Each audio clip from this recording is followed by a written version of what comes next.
Alors bonjour Église Fusion, me fait plaisir encore une fois en ce dimanche matin de vous apporter le message afin que nos cœurs soient édifiés. Et je voudrais dire aussi bonjour à tous ceux et celles qui nous rejoignent seulement par le médium de l'Internet, le médium avec lequel on travaille tous présentement. Alors que Dieu nous bénisse encore une fois ce matin et qu'il utilise ces quelques instants pour élever nos cœurs jusqu'à lui. Alors, si vous voulez, nous allons pendant quelques secondes courber nos têtes devant lui et l'adorer. Seigneur notre Dieu, c'est justement ce que je veux dire. Tu es le Seigneur Dieu. Tu es notre Dieu, notre Roi, notre Seigneur. Et nous nous courbons devant toi, là où nous sommes présentement avec nos familles ou seuls dans notre appartement, notre loyer, notre maison, mais nous savons que nous n'échappons pas à ta présence, à ton regard, et que par ta grande connaissance, Seigneur, tu sais tout ce qui nous arrive, tout ce qui se passe avec nous. Alors, en étudiant cette petite portion de ta personne ce matin, accorde-nous la grâce d'exercer notre foi dans la vérité profonde que nous allons entendre ce matin, afin que nous soyons non seulement édifiés, mais que nous soyons enracinés à partir du message apostolique, c'est-à-dire celui que tes apôtres ont prêché. Puisque tu es un Dieu de lumière, Seigneur, c'est par ta lumière que nous voyons la lumière. Alors éclaire-nous ce matin encore une fois et que ton Saint-Esprit fasse son travail à l'intérieur de nous. Que ton nom soit béni, Seigneur. Amen. Alors, vous savez que nous, les enfants de Dieu, nous avons un grand privilège. Et le privilège que nous avons, c'est d'adorer Dieu. Et cette adoration, comment dirais-je, est non seulement un privilège, mais elle est aussi une occasion pour nous de déclarer ce que nous savons de Dieu. Et c'est pourquoi j'aimerais mettre devant vous cette pensée. Nous avons le privilège de communier avec un Dieu vivant, autosuffisant, omnipuissant, omniscient, omniprésent, transcendant, immanent, éternel, parfait, souverain, infini, sage, amour, sainteté, lumière, vérité, bonté, justice, patient, miséricordieux, compatissant, et l'on pourrait en ajouter et en ajouter et en ajouter. Vous savez, notre compréhension de Dieu exige de notre part de l'humilité, pour les deux raisons que j'ai placées devant vous ce matin. Notre intelligence, elle est limitée. Est limitée.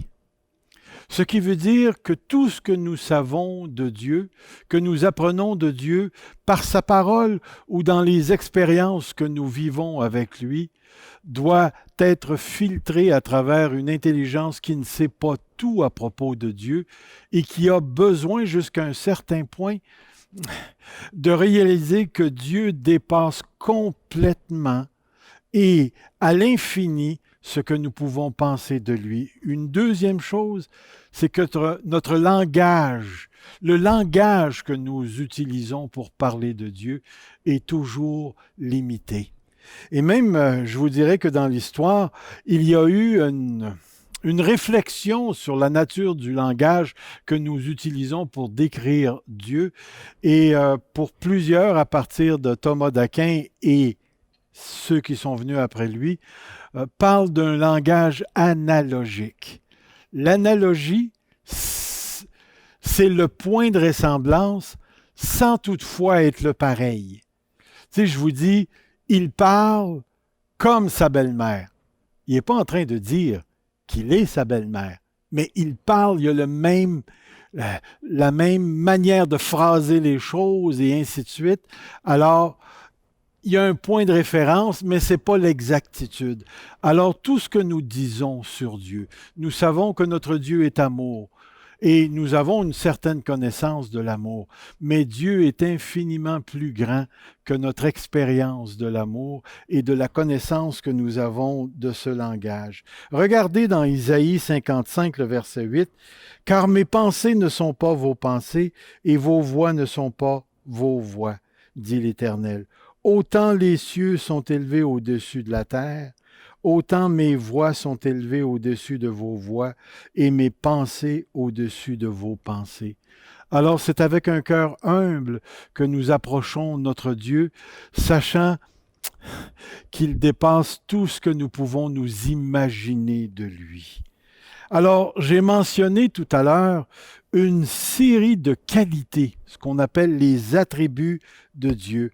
Et ce matin, nous allons nous arrêter sur l'une d'elles que je n'ai pas mentionnée encore, et c'est le Dieu immuable. Le Dieu immuable. L'immuabilité de Dieu fait référence au fait que Dieu ne change pas. Et laissez-moi vous dire que pour nous, les chrétiens, c'est réellement un privilège de savoir que Dieu ne change pas à mon égard. Voyez-vous, la définition classique de l'immuabilité est que Dieu est incapable de changement à tous les niveaux. À tous les niveaux. Il y a eu des problèmes avec cette définition-là dans les Écritures pour la simple raison que la Bible nous présente un Dieu qui ne change pas, et elle nous présente aussi un Dieu qui change. Si Dieu ne change pas, ça voudrait dire qu'il est incapable d'avoir une variété d'émotions, parce que les émotions impliqueraient qu'il y a un changement en Dieu lorsqu'il passe de l'une à l'autre. Mais les Écritures nous parlent d'un Dieu qui est présent, un Dieu qui est proche de nous, un Dieu qui est immanent dans la création et surtout un Dieu qui est en relation avec son Église, avec son peuple ici. Et la parole de Dieu nous dit clairement qu'à certains moments donnés, Dieu a changé. Alors, je vais vous présenter une série de textes pour démontrer que la parole de Dieu nous présente un Dieu à la fois qui ne change pas et un Dieu qui change. Et nous allons tenter de comprendre un tout petit peu la problématique qui s'attache à ce que je viens de dire, le fait que Dieu change et ne change pas. Dans le psaume 102, 26, il est écrit « Autrefois tu as fondé la terre et le ciel, c'est l'œuvre de tes mains. Eux, ils disparaîtront, tandis que toi, tu restes là. Ils vieilliront tous comme un vêtement, tu les remplaceras comme un habit, et ils céderont la place. Mais toi, tu es toujours le même, et ton existence n'aura pas de fin. » Un autre texte, dans Hébreux chapitre 1, le verset 10, « C'est toi, Seigneur, qui au commencement a fondé la terre et le ciel, sont les œuvres de tes mains. » Et encore une fois, ce texte du psaume est repris. « Eux, ils disparaîtront, tandis que toi, tu restes là. Ils vieilliront tout comme un vêtement, tu les enrouleras comme un manteau, ils seront remplacés comme un vêtement, mais toi, tu es toujours le même et ton existence n'aura pas de fin. » Texte dans l'Ancien, texte dans le Nouveau, qui confirme que Dieu ne change pas. À la fin du livre de Malachie, nous retrouvons cette pensée. « Je suis l'Éternel, je ne change pas, et vous, descendants de Jacob, vous n'avez pas été détruits. » Naturellement, il faut s'arrêter au contexte, mais Dieu fait une affirmation en ce qui le concerne, que lui ne change pas.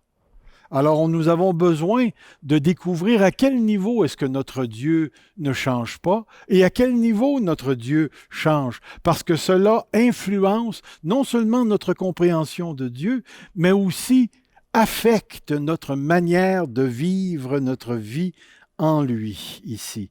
Regardez le texte dans Jacques qui dit « Tout bienfait et tout don parfait vient d'en haut, excusez, il descend du Père des Lumières, en qui il n'y a ni changement, ni ombre de variation. » Alors, les textes des Écritures nous présentent réellement un Dieu qui ne change pas. Et cela est important pour nous ici. Jésus-Christ est le même hier, aujourd'hui et pour l'éternité. Encore une fois, des textes qui nous parlent que notre Dieu ne change pas. Je ne sais pas quelle conception tu as de Dieu et comment tu perçois Dieu.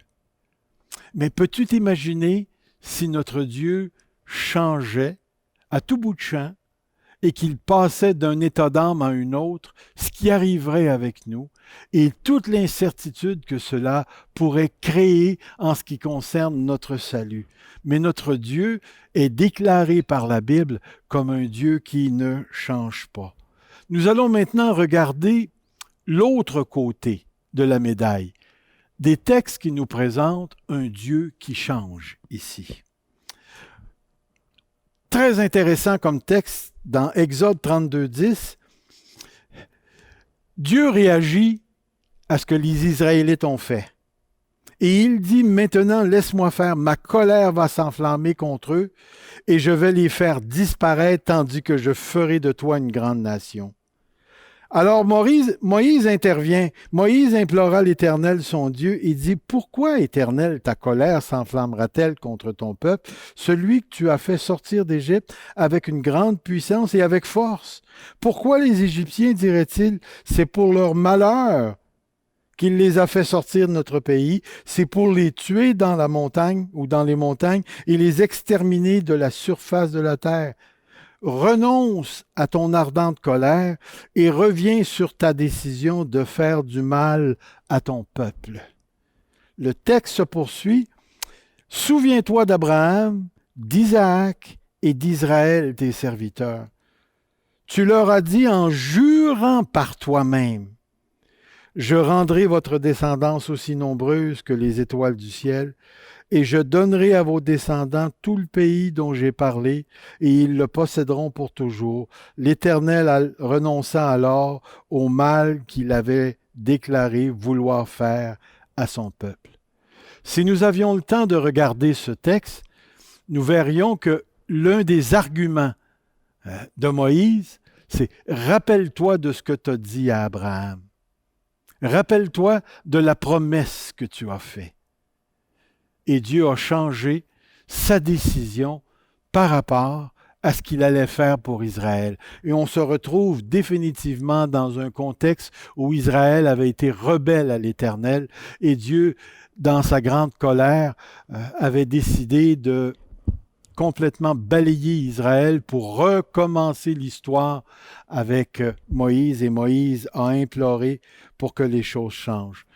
Un texte qui est très intéressant, c'est dans 1 Samuel 15, 10 et 11, et ensuite dans les versets 28, 29 que je vais vous montrer après, où on voit le contraste entre le Dieu qui change et le Dieu qui ne change pas. Dans 1 Samuel 15, 10, il est écrit « L'Éternel adressa la parole à l'Éternel. Je regrette d'avoir établi Saül pour roi, car il se détourne de moi et n'accomplit pas mes paroles. » Samuel fut irrité, il cria à l'Éternel toute la nuit.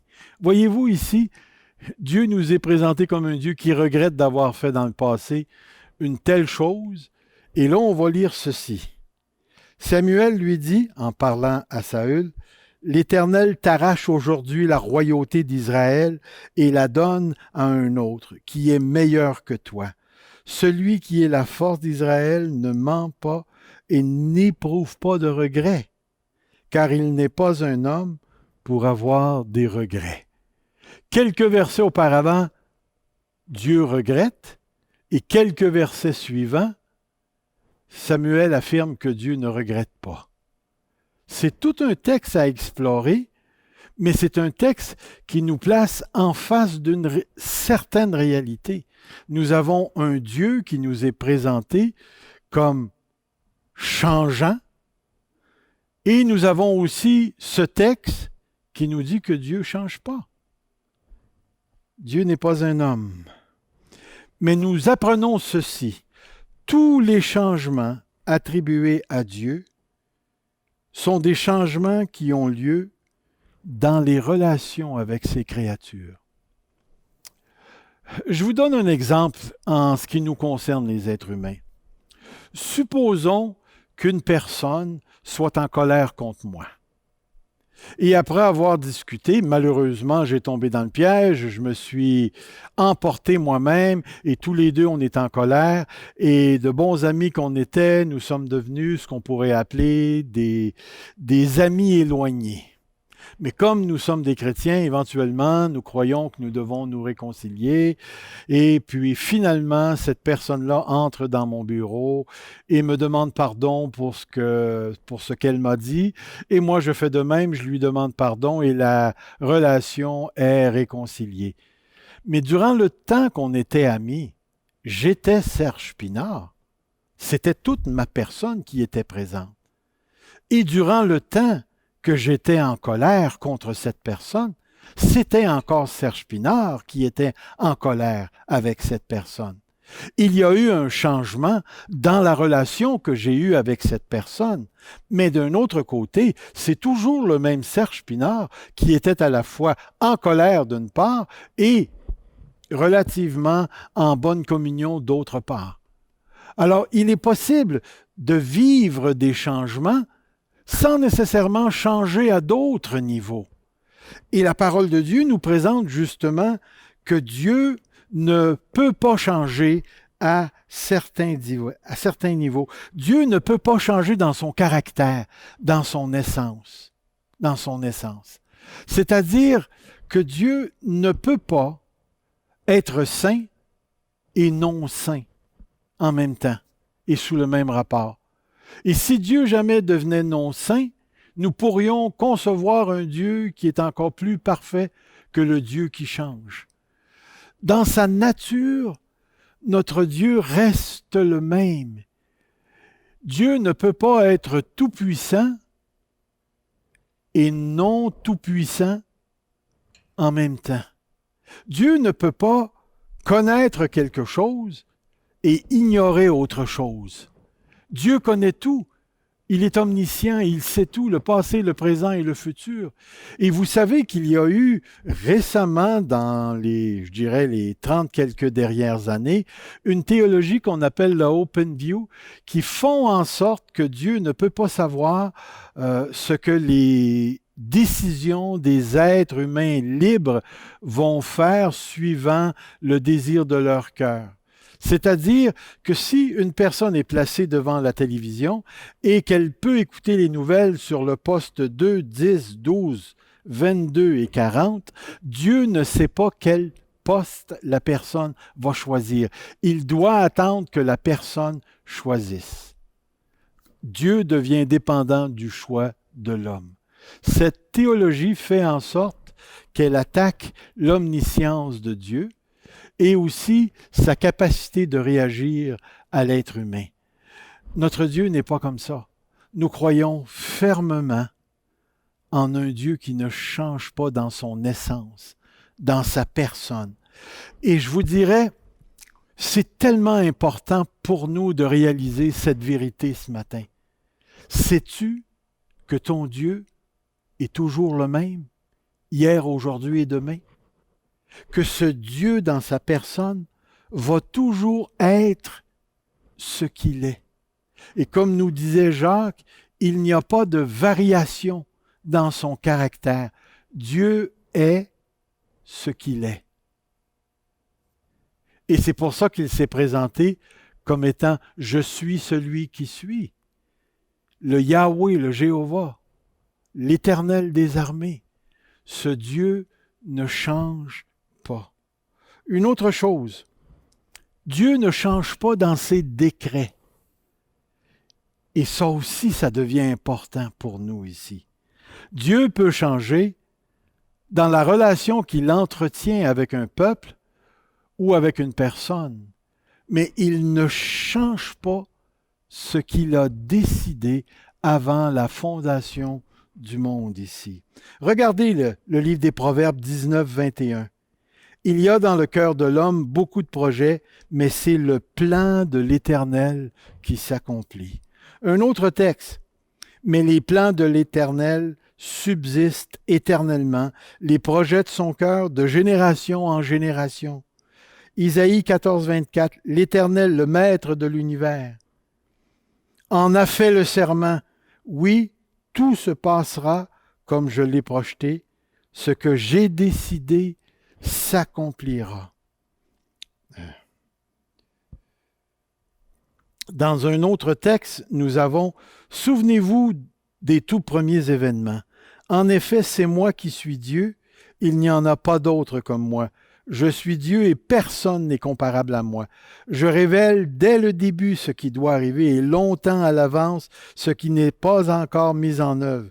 Je dis, mon projet se réalisera et je mettrai en œuvre tout ce que je désire.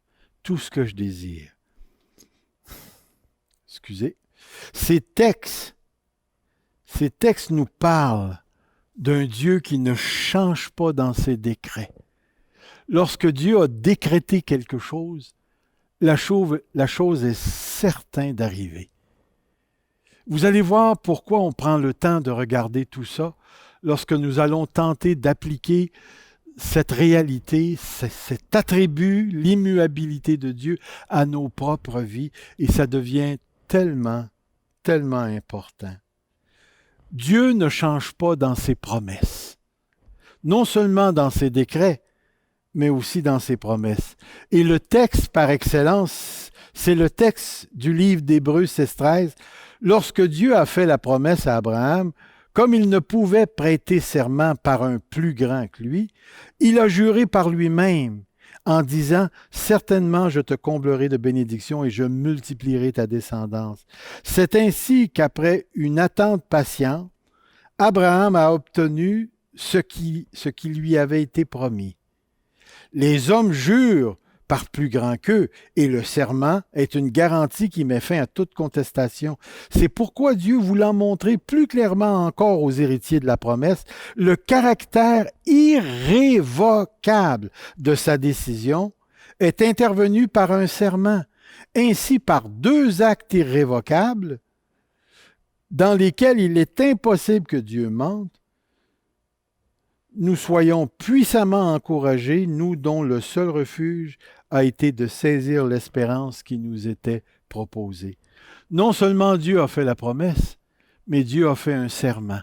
Et comme il n'y avait personne de plus grand que lui, Dieu a juré par lui-même. Et l'Écriture nous présente Dieu comme étant un Dieu qui ne ment pas.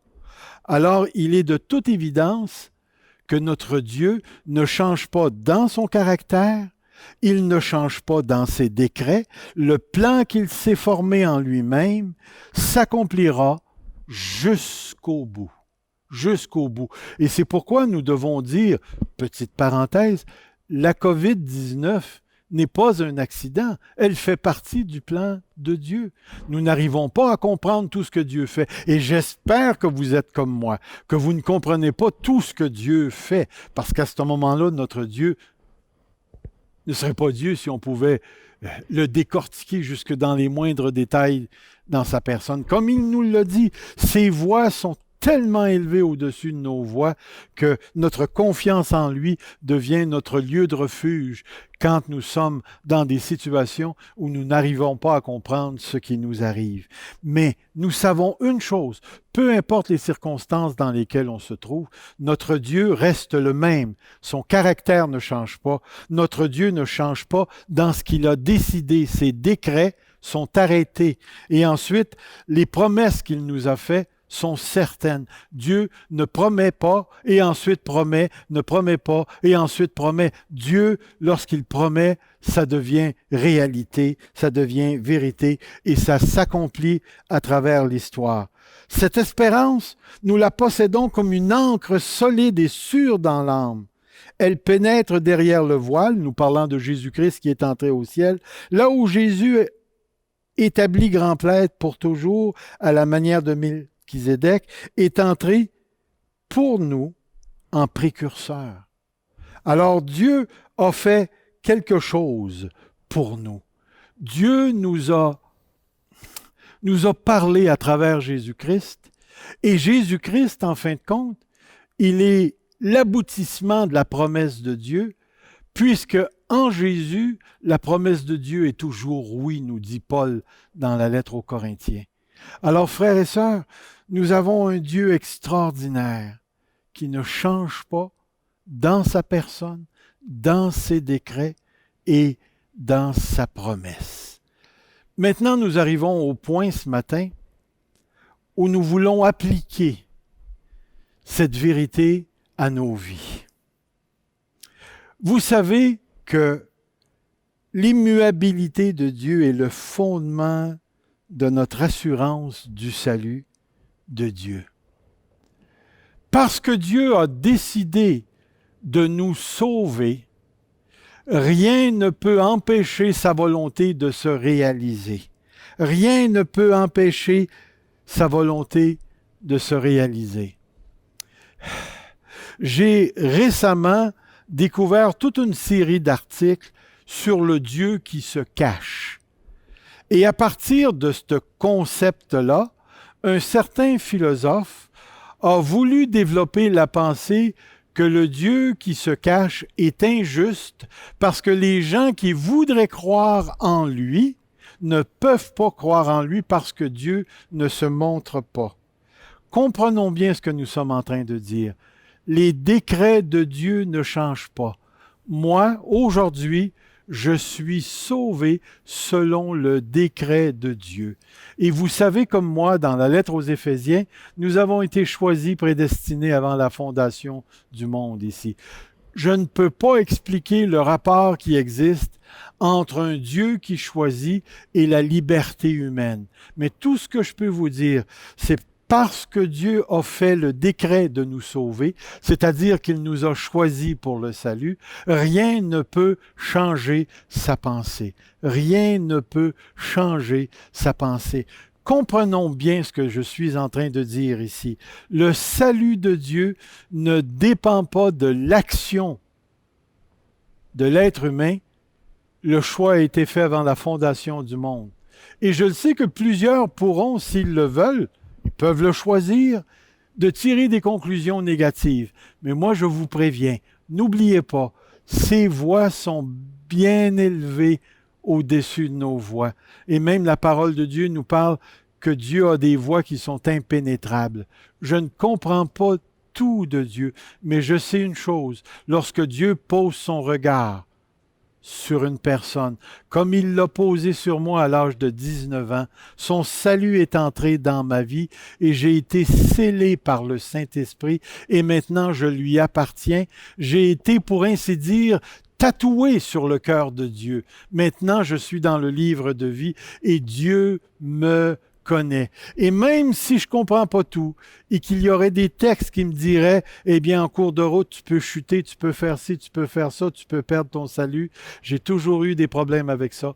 Je ne comprends pas le rapport entre la souveraineté et la liberté. Mais je sais une chose, c'est que Dieu est beaucoup plus grand que moi. Et nul ne pourra me ravir de la main de Dieu. C'est-à-dire que le fait que Dieu ne change pas dans sa personne, dans son attitude à mon égard, dans ses décisions à mon égard, dans la promesse qu'il a faite à mon égard, ce Dieu me garde pour lui, comme il te garde pour lui. Une autre chose, l'immuabilité de Dieu est une clé importante pour la vie chrétienne.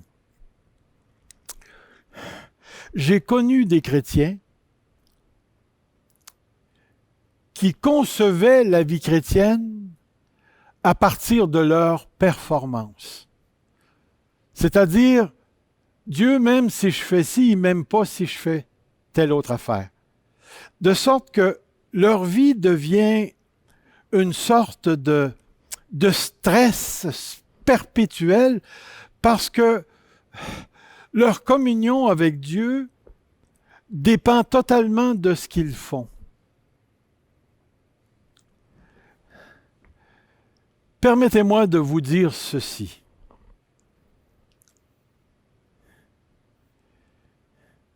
La grâce de Dieu, le décret de Dieu, la promesse de Dieu précèdent mon action. C'est-à-dire que le chrétien n'agit jamais à partir du vide. Dieu nous a précédés.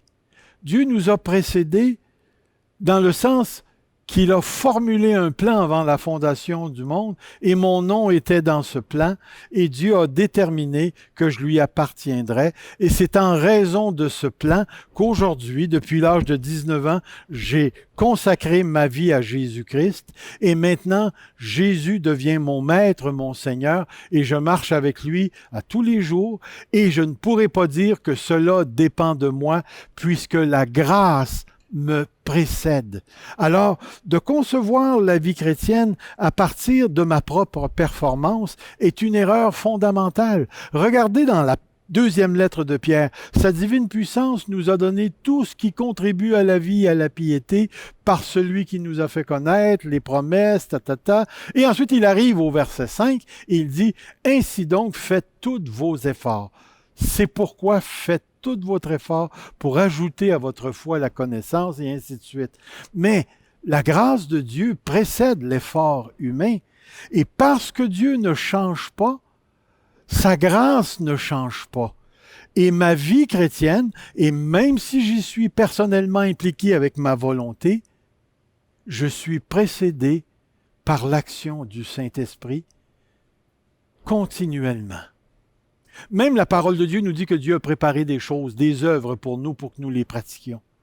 Alors, il y a quelque chose de mystérieux ici, mais le fait que Dieu ne change pas garantit mon action.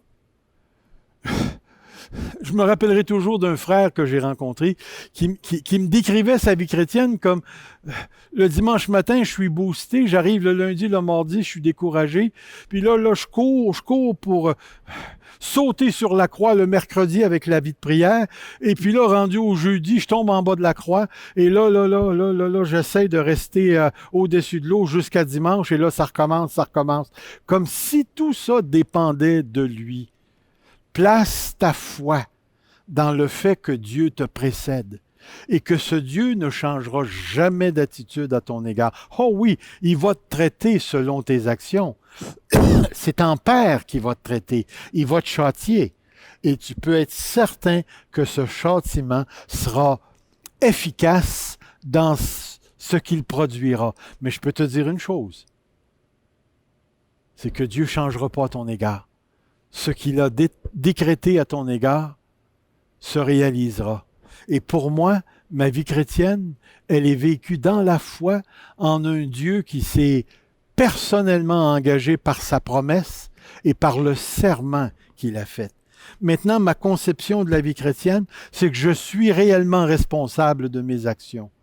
Parce que la grâce m'a précédé, c'est maintenant une œuvre de gratitude que j'exerce à l'égard de mon Dieu. Mon action est la réponse à son immuabilité, à son action définitive qu'il a exercée à mon égard. Jean chapitre 3. À moins qu'une personne naisse de nouveau, elle ne peut voir le royaume de Dieu. À moins qu'une personne ne naisse d'eau et d'esprit, ne peut entrer dans le royaume de Dieu. Et au verset 6, il va dire, ce qui est né de la chair est chair, ce qui est né de l'esprit est esprit. Comprenez bien, pour respirer, il faut naître. La naissance ne vient pas après, le respire vient avant. L'esprit doit agir et ensuite on se convertit. Il y a une dynamique incompréhensible entre l'action de Dieu et mon action à moi. Mais l'action de Dieu précède toute chose ici. Une dernière chose que j'aimerais mettre devant vous en ce qui concerne notre compréhension de l'immuabilité de Dieu. Ma compréhension de l'immuabilité de Dieu est une arme contre l'autopsychologisation négative. Qu'est-ce que je veux dire par l'autopsychologisation négative? C'est très simple. Nous entretenons tous des discours à l'intérieur de soi, de soi-même. Ces discours sont parfois positifs et parfois très négatifs. Très négatifs. J'ai déjà raconté à quelques reprises l'histoire que j'avais eue avec mon père où dans le magasin, j'avais fait quelque chose, tombé quelque chose, et devant toute la clientèle, mon père m'a dit « T'es un beau raisin ». Et ça l'a résonné dans ma tête. Et je suis parti, j'avais 11 ans, sur ma bicyclette. Et en m'en allant, je disais justement, mon père a raison, je suis un beau raisin, je suis un cave, je suis un niaiseux. Ça, c'est de l'autopsychologisation négative. Savais-tu une chose? Que ce n'est pas ce que tu penses de toi qui détermine ce que Dieu pense de toi. Je vais répéter ça. Savais-tu que ce n'est pas ce que tu penses de toi qui détermine ce que Dieu pense de toi? Tu peux passer à travers toute une introspection négative, entretenir des pensées négatives à propos de toi-même. Tu peux même, dans certaines circonstances, poser des gestes qui sembleraient confirmer le discours que tu entretiens à ton égard. Mais sache ceci, le Dieu qui ne change pas dans sa personne a décrété que tu lui appartenais, et dans cette pensée, dans cette action, la promesse de Dieu se réalise en toi, indépendamment de ce que tu penses. Naturellement, ce que tu penses va influencer ta vie personnelle, mais ne va surtout pas accepter l'idée que ce que tu penses négativement de toi va automatiquement changer la manière que Dieu pense de toi. Écoutez, il y a un texte dans les prophètes qui dit « Je t'aime d'un amour éternel ». Nul ne les ravira de ma main. Dieu nous aime, et je ne veux pas dire qu'il nous aime tels que nous sommes, parce que Dieu n'aime pas le péché en nous, mais Dieu nous aime tellement qu'il nous destine et qu'il a décrété que nous y parviendrons. Celui qui a commencé en vous cette bonne œuvre la rendra parfaite. Notre Dieu t'aime au-delà de toi-même. Il t'a fabriqué pour lui. Il t'a créé pour lui. Et grâce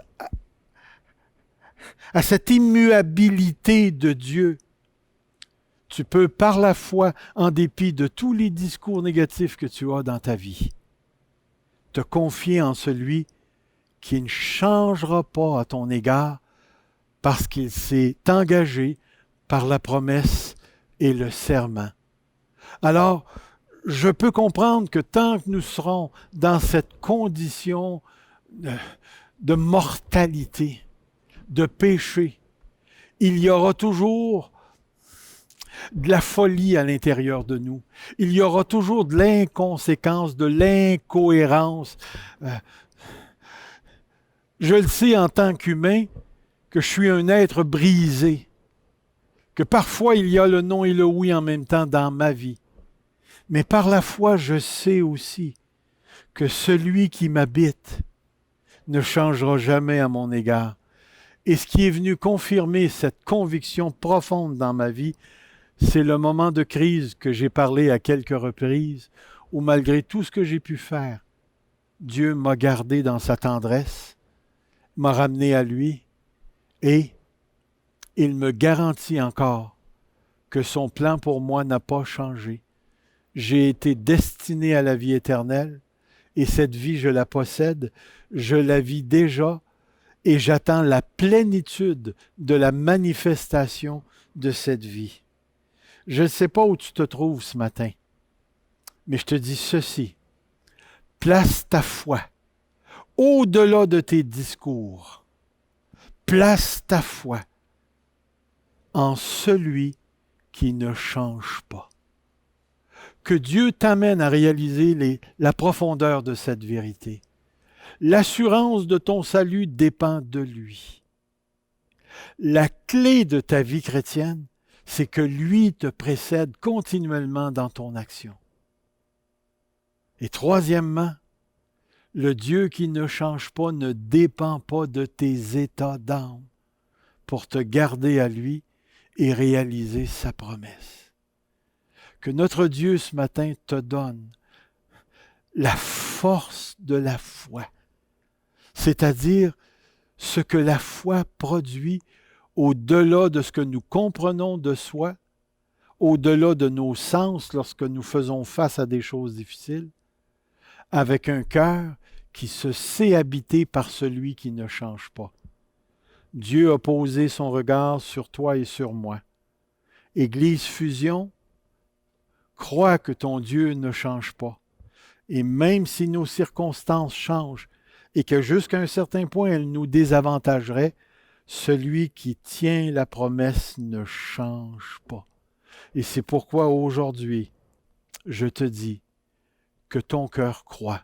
Et c'est ce que Jésus a dit dans Jean 17. Croyez en Dieu et croyez en moi. Seigneur notre Dieu, merci pour ce temps que nous avons passé ce matin. Élève-nous, Seigneur, en nous-mêmes, à sachant que notre salut du commencement à la fin dépend de toi. Même si je ne comprends pas tout, je sais, Seigneur, que parce que tu ne changes pas, ma foi en ta promesse me garantit la réalisation de ce que tu as déclaré. Soutiens l'Église Fusion dans sa mission. Même si nous devions, à un certain moment donné, aller contre-courant. Soutiens-nous individuellement, Seigneur, afin que nous ne soyons pas emportés par du découragement des discours intérieurs négatifs,